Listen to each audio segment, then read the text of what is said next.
કૃષ્ણ પિંગલા સંકષ્ટી ચતુર્થી 2024 સનાતન ધર્મમાં ચતુર્થી વ્રત ભગવાન ગણેશની ઉપાસના માટે ખૂબ જ મહત્વપૂર્ણ માનવામાં આવે છે। તમને જણાવી દઈએ કે અષાઢ મહિનાના પ્રથમ ચતુર્થી વ્રતને કૃષ્ણ પિંગલ સંકષ્ટી ચતુર્થી વ્રત તરીકે મનાવવામાં આવશે। કૃષ્ણ પિંગલા સંકષ્ટી ચતુર્થી 2024 વૈદિક કેલેન્ડર મુજબ ભગવાન ગણેશને સમર્પિત ચતુર્થી વ્રત દર મહિનાની કૃષ્ણ અને શુક્લ પક્ષની ચતુર્થી તિથિએ મનાવવામાં આવે છે। તમને જણાવી દઈએ કે અષાઢ મહિનાની શરૂઆત થઈ ગઈ છે અને અષાઢ મહિનાના પ્રથમ ચતુર્થી વ્રતને કૃષ્ણ પિંગલ સંકષ્ટી ચતુર્થી વ્રત તરીકે મનાવવામાં આવશે।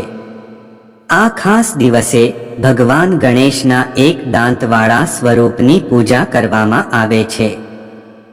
શાસ્ત્રોમાં કહેવાયું છે કે આ દિવસે ભગવાન ગણેશની પૂજા કરવાથી વ્યક્તિના તમામ દુઃખ દૂર થઈ જાય છે।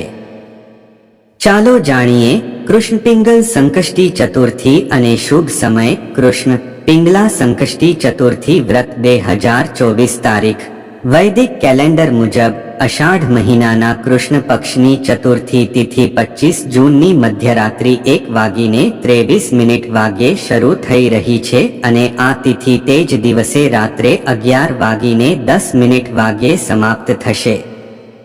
આવી સ્થિતિમાં 25 જૂન 2024 મંગળવારના રોજ કૃષ્ણ પિંગલ સંકષ્ટી ચતુર્થી વ્રત રાખવામાં આવશે।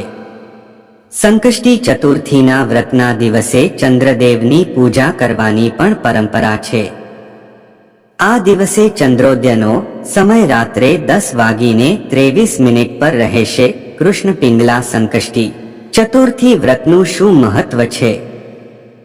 સનાતન ધર્મમાં ભગવાન ગણેશને પ્રથમ દેવતા તરીકે પૂજવામાં આવે છે, એટલે કે તમામ દેવી દેવતાઓમાં ભગવાન ગણેશની પ્રથમ પૂજા કરવામાં આવે છે। આવી સ્થિતિમાં જે વ્યક્તિ સંકષ્ટી ચતુર્થી વ્રત રાખે છે તેને સુખ, સમૃદ્ધિ, ધન અને સ્વાસ્થ્યના આશીર્વાદ મળે છે। આ ઉપરાંત ભગવાન ગણેશ પણ જ્ઞાનના સ્વામી છે। તેથી જે વિદ્યાર્થીઓ આ દિવસે ભગવાન ગણેશની પૂજા કરે છે અને તેમના મંત્રનો જાપ કરે છે તેઓને પણ શક્તિ, બુદ્ધિ અને જ્ઞાનના આશીર્વાદ મળે છે।